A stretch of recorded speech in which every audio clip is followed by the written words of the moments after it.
Thank you, Danelle.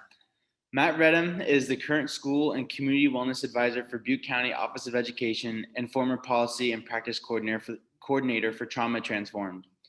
A regional expert on child traumatic stress, and trauma-informed systems. Matt is a clinician, advocate, trainer, and consultant for his passion as a survivor drives the need to bring our systems into the state of equity and compassion. You know, hope is an insistent creature. It demands we remember its name. It demands that we know its purpose. That's the why of this, right? We can hold both hope and we can hold the dark potential of what we are facing and the risk that we are facing. We can hold hope and the fear and the risk that we are facing, that we've always faced. A risk that's going to continue to face us if we continue to allow comfort over protection and courage. If we continue to define our roles in our students' lives by our job title and not our humanity. We rob our children of the chance to speak and ourselves as adults the chance to heal. I speak to myself as much as I'm speaking to all of you. We limit our capacity when we are silent, when we cover our eyes. Our capacity for healing, our capacity for justice. We limit our humanity and we limit our safety. I've never told that story. And I don't believe I could have told that story without my partner, Megan, without my children, Liam and Caleb. And I mentioned my mom in there. I just want to say very briefly that serendipitously, there were conversations I had lost hope in that I would have with this individual. And last weekend, I had a 3-hour-long conversation that I never thought I would have with my mother. And I was reminded that if I lose the hope that we can speak, I have lost everything. Right? So, why are we doing this? Well, we're doing this because those of us who are in this field believe we have an issue. And the issue that we have is we are afraid. Those of us who've been in the field of mental health for a significant amount of time have never seen risk like we are seeing now. And when we started talking about it, and I want to thank the wonderful and brilliant Shelley Hart for these slides because my brain was not in a place to do it. That when we think about what we have been through, and when we look at the enormity of what we have been through, we realize that our most precious gift, our children, have been forced to regulate themselves in a completely different way for an entire year. And they have been robbed, as we all have, of the one thing that consistently brings us back to safety, and that is one another, and that is community. Human beings get hurt in relationship, and they heal in relationship. And that relationship has been pushed to the sides because of our circumstance. So we are afraid of the numbers that we see around suicide and suicidal ideation, straight up. And part of the impetus for today is to share with all of you who aren't privy to these statistics and the data and the realizations and the experience that we all need to open our eyes and open our mouths. And if you're an adult, you need to open your eyes and close your mouth and listen. We already knew that 70% of youth 16 to 17 years old experience a mental health disorder. That number is higher now, I will guarantee that. We know that 50% of all mental illness begins at the age of 14. And most staggeringly, we know that if you have symptom onset, if you take my experience, symptom onset started at 12 years old for me. It was 11 years on average before I would get help. Stigma has invaded our systems, and it props up silence, and it props up risk of suicide, and it props up the silent suffering of those who have been hurt. And probably the most troubling is that suicide is the second leading cause of death for people ages 10 to 24. The second leading cause of death. Yet we are terrified as adults to talk about it. We live in this sort of odd piece of research that never existed, that if we talk about something, it increases the likelihood it will happen. Incorrect. When we talk about something, it opens up the door to saving a life.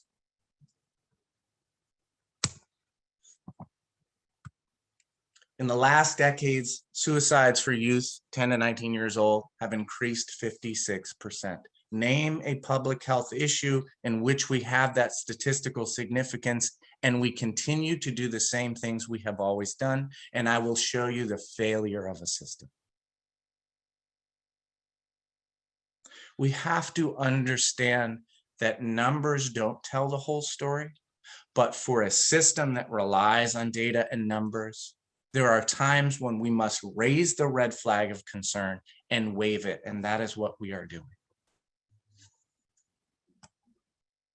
For some groups, the rates have increased between 100% and 300%. And I will tell you that those are not groups of people who are straight, white males like myself. These are groups that are not just marginalized by these numbers, but they are traditionally marginalized by our society. We know that LGBTQ youth are at staggeringly high risk, and yet we remain silent. And yet we are afraid that if we talk about it, it will somehow snowball into this thing we cannot control. It is already snowballed. We're just looking the other way. When we think about the impact of COVID, I've been asked a lot, I don't know why people ask me, but I've been asked about, like, what is this doing to kids? And who is it doing it to? This separation, this isolation. And my answer is simply, I don't know, but it's everybody. That everybody has been impacted. And when we look at the research, we find that this is consistent with what we are seeing. That when you isolate, by necessity, large groups of people, and their normative way of coping has been diminished, their risk increases. And what we have seen because of this is that those individuals who experienced lockdown, those individuals who experienced social and emotional and physical isolation, the rates of ideation, moderate to severe suicidal ideation is simply the idea that suicide, like a transient thought, enters your mind, it swims around, it claws at you, and then it flies away. That is our body telling us we are not okay. When that thought swims around in our head. So when we look at this data, we know that there is a tremendous jump for those individuals who experience that social isolation. And our ability as the system to intervene in that has been hampered as well, because we have also been isolated. We know that these numbers have jumped. They have jumped. They have jumped. I could show you number after number. The concept is still the same. We are at risk. We know locally that data has been available to us that shows when you ask children, have you felt like committing suicide or had suicidal thoughts? 30% have said yes, 38%. These numbers are fairly consistent where we look around the county, and they are numbers that should terrify us. We know that sexual minorities are drastically more at risk. And you talk about a community that is tired of silence. How do we know? Well, we know because, is this more than moodiness? Is this more than this? Well, I will tell you right now, there are some key things we have to pay attention to. If our feeling or the feeling of our student or our child is persistent, if it's unrelenting, if it gets in the way of what they're able to do, if it cuts across contexts, and if it delivers a noticeable change, the change that hits us as parents in the gut, we just know it's there, we should be concerned. We need to be aware of the signs of struggle. And so I'm very briefly going to talk about the signs of anxiety and the signs of depression because they're highly correlated with risk. Anxiety is a state that I would argue in the past year, I can tell you personally, I have experienced far more than I ever want to experience again. And we know that anxiety is a physical manifestation. It is the alarm system in our brain saying, you're in danger, you're in danger, you're in danger. Which is great if we're in danger. But when we're not, it just feels terrible. So we will avoid. We'll avoid school, we'll avoid social situations. We will avoid that triple-headed monster that we believe is invading our stomach, just squeezing, that's reducing our appetite, that's reducing our sleep. We have excessive worry, excessive fear, and difficulty concentrating. We need to be aware of what we are seeing. We need to err on the side that we may be wrong, but if we open the conversation, if we are safe, we're providing a portal for healing. Depression, as you all know, is extraordinarily correlated with the risk of suicide. We also know that it can look different in young children and adolescents and adults. It isn't always sort of a mopey, gloomy, walk around with your head down. It can be irritation and anger, withdrawing from friends and family, loss of interest in the things that we enjoy the most as kids, and hopelessness. Hopelessness is the idea that when somebody asks me to imagine the future that I was destined for, I don't see anything. If you had asked me my future at 16 years old, I wouldn't know how to answer what you are asking me because I didn't have the ability to imagine that future because everything was dedicated to survival. The future did not matter at that point. My survival in the moment did. So when we see these signs, we have to speak. We have to invite. We have to be safe. I will continue to say that. So what are our kids asking for?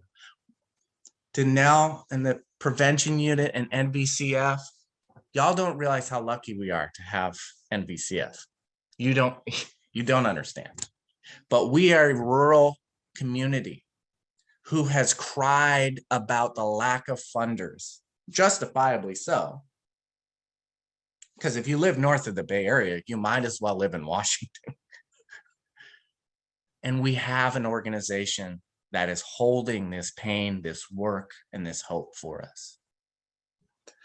Our kids are telling us something very clear. There are far more of them struggling than our little numbers say.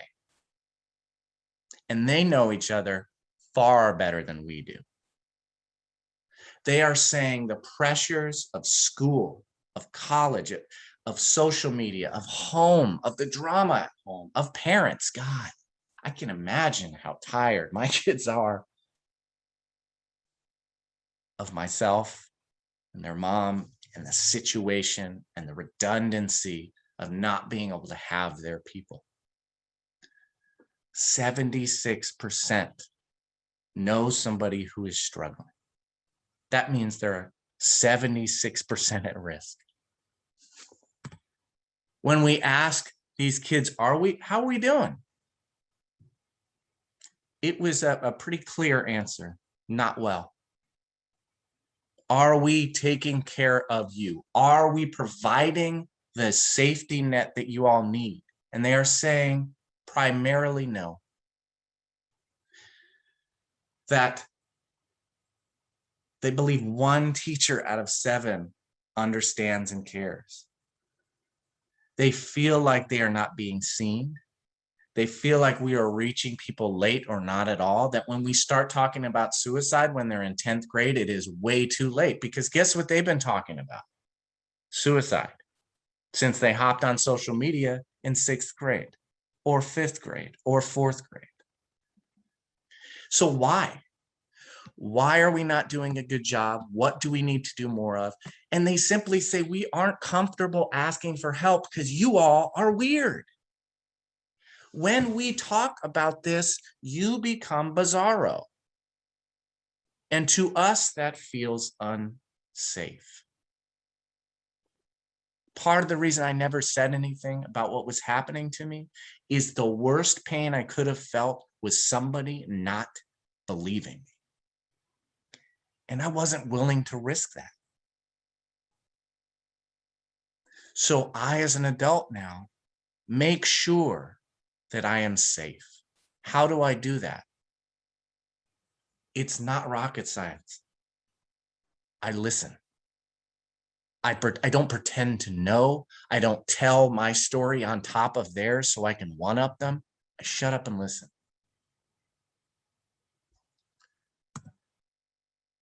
So what do we do? And this is what we asked them. And they said simply, build relationships with us, y'all. Come alongside us instead of on top of us, right?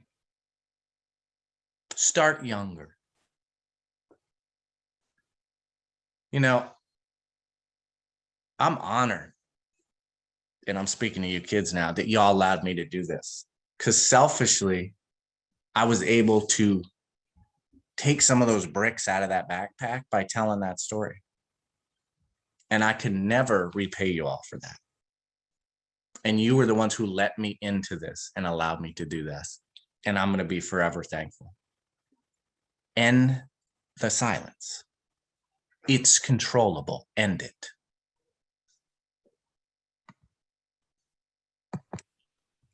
Thank you so much, Matt.